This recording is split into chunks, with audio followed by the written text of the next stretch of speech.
मेरे प्यारे प्यारे व्यूअर्स को मेरा प्यार भरा सलाम। अल्लाह ताला आपको खुश रखे, आबाद रखे, जहाँ भी रहें और सब मुश्किलों से बचा के रखे। आमीन सुम आमीन। हम सबका एक ही इज़्म होना चाहिए, अच्छा पकाएं, अच्छा खाएं, क्योंकि तंदुरुस्ती हज़ार नेमत है, ये तो आप सभी जानते हैं। और ये सब तभी मुमकिन है जब हमें मालूम हो कि हम क्या खा रहे हैं और इसके क्या इंग्रेडिएंट्स हैं। तो नाम लेते हैं अल्लाह का पाक नाम, बिस्मिल्लाहिर्रहमानिर्रहीम। ये मेरे पास 3 पाव 750 ग्राम दही था और 3 पाव ही मेरे पास 750 ग्राम बेसन है। और ये मेरे पास लहसुन अदरक का पेस्ट जो 5-6 टेबल स्पून समझ लें या इससे भी ज़्यादा होगा, ये मैंने मैश कर लिया था। और ये मेरे पास 3 टेबल स्पून सुरख मिर्च, 1 टेबल स्पून हल्दी, क्योंकि हल्दी ज़्यादा इस्तेमाल होगी, हम बना रहे हैं कड़ी। और ये मेरे पास 2 टेबल स्पून सॉल्ट है, आप अपने टेस्ट के मुताबिक इस्तेमाल करें स्पाइसेस। और ये मेरे पास 2 टेबल स्पून अनारदाना है और एक छोटा सा प्याज जिसको मैंने चॉप कर लिया। भाई ये जो मैंने चीज़ बनाई है ये तो मैं आपको बाद में ही बताऊंगी, ये तो है हमारी सीक्रेट की बात। तो चलिए अब स्पाइसेस गरम मसाले में बात करते हैं। तो 2 टेबल स्पून ज़ीरा, 1 टेबल स्पून काली मिर्च, 1 टीस्पून मैंने लौंग का इस्तेमाल किया है और 4-5 अदद मेरे पास है बादियान के फूल, क्योंकि स्पाइसेस मुकम्मल हो तो फिर ही टेस्ट आता है। और ये मेरे पास 3-4 बड़ी इलायची थी और 8-10 मेरे पास छोटी इलायची। और ये 3-4 इंच का है मेरे पास दालचीनी के टुकड़ा। दालचीनी के टुकड़े के बाद अब मेरे पास है 1 लीफ कड़ी पत्ता का और 3 टेबल स्पून मेरे पास है सूखा धनिया, खुश्क धनिया। मैं इन सारे मसालों को ग्राइंड कर लूँगी। और हरे स्पाइसेस में मेरे पास है 8-10 हरी मिर्चें, जिसमें कुछ मोटी हैं और कुछ बारीक। मोटी मैं पकौड़ों में डालूँगी और बारीक कड़ी में। और ये मेरे पास इसके बाद है 2 इंच का अदरक का पीस था, जिसको मैंने बारीक स्लाइसेस में कट कर लिया है। और ये मेरे पास है धनिया और पुदीना। धनिया मैंने खुश्क किया हुआ था, पुदीना फ्रेश है, दोनों चीज़ें मिक्स कर ली हैं। और अब बारी आती है प्याज की। ये मेरे पास दरमियाने साइज़ के 4 छोटे छोटे प्याज थे, इसको मैंने स्लाइसेस में कट कर लिया है बारीक, जो पकौड़ों में अच्छे लगे। और मेरी कोशिश होगी कि मैं इसको भी हाफ़ इस्तेमाल करूं। और इसको हाफ़ इस्तेमाल करने के लिए हमें किस चीज़ की ज़रूरत पड़ेगी वो मैं आपको बताती हूँ।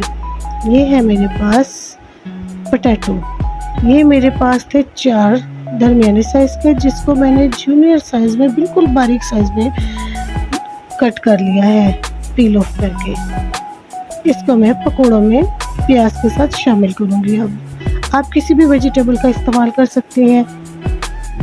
अब यहाँ देगचे में घी गर्म हो गया है, तो मैं इसमें प्याज डाल दूँगी और इसको थोड़ी देर के लिए फ्राई करूँगी प्याज को। और प्याज को फ्राई करने के बाद इसमें मैं शामिल करूँगी अदरक लहसुन का पेस्ट। ये मैंने सारा ही इसमें शामिल करना है, थोड़ा सा रखना है 1 टेबल स्पून के करीब, जो मैं पकौड़ों में भी इस्तेमाल करूँगी, क्योंकि मैं पकौड़ों में भी लहसुन अदरक का लाजमी इस्तेमाल करती हूँ। इसके बाद हल्दी, नमक, मिर्च, ये चीज़ें हमने इसमें शामिल कर देनी है। आप अपने टेस्ट के मुताबिक डालें। और ये देखिए अगर मसाला जलने लगे तो हमें चाहिए कि हम इसमें थोड़ा सा पानी ऐड कर दें, क्योंकि हमने अपने प्यारों को अच्छी चीज़ पका के खिलानी है। अगर स्टार्ट में ही खाना जल जाए तो पूरे खाने का फ्लेवर नहीं आता है। अब सीक्रेट ये है कि एक पाव दही मैंने 2 दिन पहले लिया और फ्रिज में रख के खट्टा कर लिया और उसमें 1 टमाटर डालकर उसका पेस्ट बना लिया। इससे हमारी बचत हो जाती है कि ज़्यादा टमाटर भी नहीं डालने पड़ते और कड़ी खट्टी भी बन जाती है।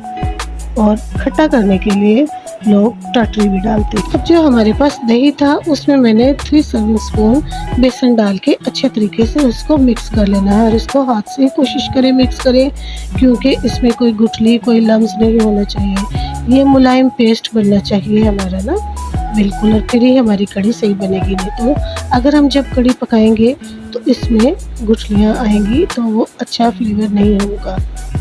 कड़ी को खट्टा करने के लिए लोग इमली भी डालते हैं, टटरी भी डालते हैं, लेकिन हमने कुदरती तौर पर ही उसको खट्टा कर लिया। और बाज़ लोग तो लस्सी की कड़ी बनाते हैं। अब ये देखिए पेस्ट बन गया है। अब इसमें मैं पानी ऐड करूँगी और इसको पतला लस्सी की तरह बनाकर हमने इसको, ये जो मसाला रखा हुआ है ये भून चुका है, इसके ऊपर घी आ जाएगी हल्का हल्का, तो समझे ये अच्छे तरीके से भून चुका है। इस टाइम पर आंच को रखना है हल्का और बेसन और दही का बैटर मजबूती से अपने हाथों में पकड़कर बिस्मिल्लाहिर्रहमानिर्रहीम का नाम लेकर आहिस्ता आहिस्ता सारा बैटर इसमें डाल देना है। और अगर आप देखें कि इसमें पानी कम है तो और पानी भी ऐड कर सकते हैं, मैंने मज़ीद पानी ऐड किया था। जो बाकी बेसन हमारे पास बचा था उसको हमने एक बड़े में डाल दिया है और इसमें थोड़ा सा दही डाला है। और ये जो पोर्शन हमारा मोटी मिर्चों वाला है वो हमने पकौड़ों में शामिल कर दिया है। और हाफ पुदीना और धनिया और अदरक, इन चीज़ों को भी हमने बेसन में डाल दिया है। और अनारदाना हमने ज़्यादा ही बेसन में डालना है। और ये देखें, प्याज जितनी महंगी हो चुकी है हमने कम से कम इस्तेमाल करनी है। तो समझे मैंने 2 प्याज शामिल किए हैं इसमें, क्योंकि मैंने हाफ़ डाल दिया और हाफ को छोड़ दिया है।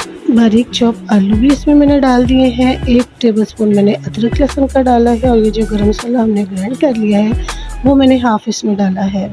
1 टेबलस्पून सॉल्ट का इस्तेमाल किया है। 1.5 टेबलस्पून मैंने रेड मिर्च इस्तेमाल की है और हाफ़ टेबलस्पून मैंने हल्दी का इसमें डाला है।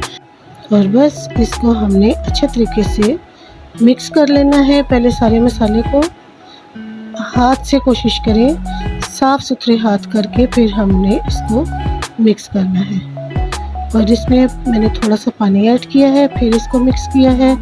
अभी इसमें पानी की गुंजाइश है तो मैं थोड़ा सा और पानी इसमें ऐड किए हैं। तो ये देखिए हमारा बैटर तकरीबन डन हो गया है। अब इसको मैं दूसरे बर्तन में निकाल लूँगी और थोड़ा सा पानी डालकर और इसको थोड़ा सा नरम करूँगी, लेकिन बहुत ज़्यादा नरम नहीं करना है, क्योंकि जब हमने इसको रेस्ट देना है तो इसमें प्याज का पानी भी शामिल हो जाएगा। अब हमने इसको आधे घंटे का रेस्ट देना है। और इधर मैंने कढ़ी चूल्हे पे चढ़ाई हुई थी, तो इसमें मेरी बेटी लगातार चमचा चला रही थी, क्योंकि कढ़ी के पहले बॉयल आने तक लगातार चमचा चलाना होता है। फिर उसके बाद इतनी आंच रखें कि कढ़ी के बबल्स बनने लग जाए और वो पकने लग जाए, तो फिर समझे फिर कोई डर की बात नहीं होती। ये बबल्स बन गए हैं और अब हमें कोई डर की बात नहीं है। और मैंने हाफ गरम मसाला भी कढ़ी में डाल लिया है और थोड़ा सा छोड़ बचा लिया है। अब ये आई है पकौड़ों की बारी। तो देखिए बिस्मिल्लाह करके मैंने छोटा सा पकौड़ा गरम घी में डाला है, तो वो पक कर ऊपर आ चुका है, तो समझे हमारा घी गरम है। अब हम इसमें पकोड़े बनाना शुरू करते हैं। बिस्मिल्लाहिर्रहमानिर्रहीम। तो ये देखिए मैं टेबल स्पून के साथ ही हमेशा पकोड़े बनाती हूँ, क्योंकि इससे मुझे अंदाज़ा है कि पकोड़े ना ज़्यादा बड़े बनते हैं ना छोटे बनते हैं। दरमियाने साइज़ का पकोड़ा होता है और पककर भी अच्छी तरीके से रेडी हो जाता है, अंदर से कच्चा नहीं रहता है। और घी का देखिए मैंने बहुत कम इस्तेमाल किया है। और ये पकोड़े जब एक साइड से पक जाए तो खुद ही बर्तन को छोड़ देते हैं। तो जब ये बर्तन को छोड़कर ऊपर को आए तो फिर चम्मच के साथ इनकी साइड चेंज कर लेते हैं और फिर 1-2 मिनट पकाने के बाद इसको डिश आउट कर लेते हैं। अब मैं इसको चम्मच पकोड़ों को निकाल कर प्लेट में रखती हूँ और आपको एक पकोड़ा तोड़ के बताती हूँ। बिस्मिल्लाहिर्रहमानिर्रहीम। ये देखिए बहुत ज़्यादा गर्म था कि मेरे हाथ से छूट गया, लेकिन मैं अपने प्यारे प्यारे व्यूअर्स को दिखाऊंगी कि ये देखिए पक कर तैयार भी हो चुका है और सॉफ्ट भी है, माशाल्लाह सुभान अल्लाह। ये लास्ट बैटर रह चुका था, तो मैंने सोचा कि मैं अपने व्यूअर्स के साथ शेयर करूं कि देखिए मैंने उतने ही घी में सारे पकोड़े बनाकर तैयार कर लिए हैं। अगर कोशिश की जाए तो हम कम बजट में, कम चीज़ों में और घर की चीज़ों से ही अपने खाने को बेहतर से बेहतरीन कर सकते हैं। और अल्लाह ताला हमें हिम्मत दे कि हम अपने प्यारों को प्यार और मोहब्बत से और अपने बजट में ही रहकर खाने बनाकर, अच्छे अच्छे खाने बनाकर पेश करें और वो भी हमारे प्यारे भी खुश रहें। इसमें मैंने ये कोशिश की है दिखाने की कि देखें प्याज भी कम इस्तेमाल किया है और टमाटर का भी कम इस्तेमाल किया है। और मैंने कोशिश की है कि मैं कम से कम घी में ये सारे पकोड़े तैयार करके और मुकम्मल कढ़ी तैयार करके आपको दिखाऊं, ताकि आप भी ऐसे तरीके से ही अपने घर को मैनेज कर सकें। ये देखिए मैंने 2 प्लेटें तैयार की हैं। अब ये जो लास्ट में हमारा घी बचा था, मैंने पहले चूल्हा बंद करके इसको थोड़ा सा ठंडा किया, क्योंकि ये बहुत ज़्यादा गर्म था। और इसमें मैंने 1 टेबल स्पून सूखा धनिया, 1 टीस्पून ज़ीरा और 8-10 सुरख मिर्च डाली हैं। और ये देखिए अभी मैंने घी को ठंडा कर लिया था, फिर भी बबल्स बन रहे हैं और ये हमारी कढ़ी का तड़का तैयार हो चुका है। उतना ही घी और इतनी ज़्यादा कढ़ी और कितनी टेस्टफुल की खुशबुएं पूरे मोहल्ले में फैल रही हैं। और मैं आपको फिर एक पकौड़ा तोड़ के दिखाती हूँ कि ये देखिए लच्छेदार पकोड़े तैयार हुए हैं जैसे कि बाज़ार में रेडी होते हैं, बिल्कुल नरम और सॉफ्ट। माशाल्लाह सुभान अल्लाह। जितने घी में हमने ये कढ़ी तैयार की है इतना तो हम खाने जब आम रूटीन में खाना पकाएं उसमें भी इस्तेमाल कर ही लेते हैं। अब ये जो गरम मसाला बचा था वो भी थोड़ा सा फिर मैंने बचाया है और इसमें भी थोड़ा सा डाला है। और जो हरा धनिया, हरी मिर्च, अदरक वो भी इसमें डाली है, अनारदाना भी डाला है और थोड़ी देर इसको हमने रेस्ट देना है। पकोड़े हमने ठंडी कढ़ी में ही डालने हैं। बिस्मिल्लाहिर्रहमानिर्रहीम। अब मैं आपको डिश आउट करके बताती हूँ। और मैंने पकाए हैं इसके साथ नमकीन राइस। तो चलिए अब इसको मैं इस फ्लेवरफुल कढ़ी को आपको डिश आउट करके दिखाती हूँ। बिस्मिल्लाह, माशाल्लाह, सुभान अल्लाह। ये देखिए कढ़ी भी तैयार है, राइस भी तैयार है और मैंने पकोड़े भी बचा लिए हैं जो मेरे बच्चे शौक से खाते हैं जब भी मैं कढ़ी तैयार करती हूँ। सिंपल वर्ड्स में अगर हम बोलें तो हम कह सकते हैं home made is the best. जिन व्यूअर्स को मेरे खाने पसंद आते हो, मेरी बातें पसंद आती हो और मेरी बातों से इत्तेफाक करते हो तो मुझे कमेंट सेक्शन में लिखकर बताया करें। तो जल्दी जल्दी मेरे चैनल को सब्सक्राइब करें। अल्लाह हाफिज़।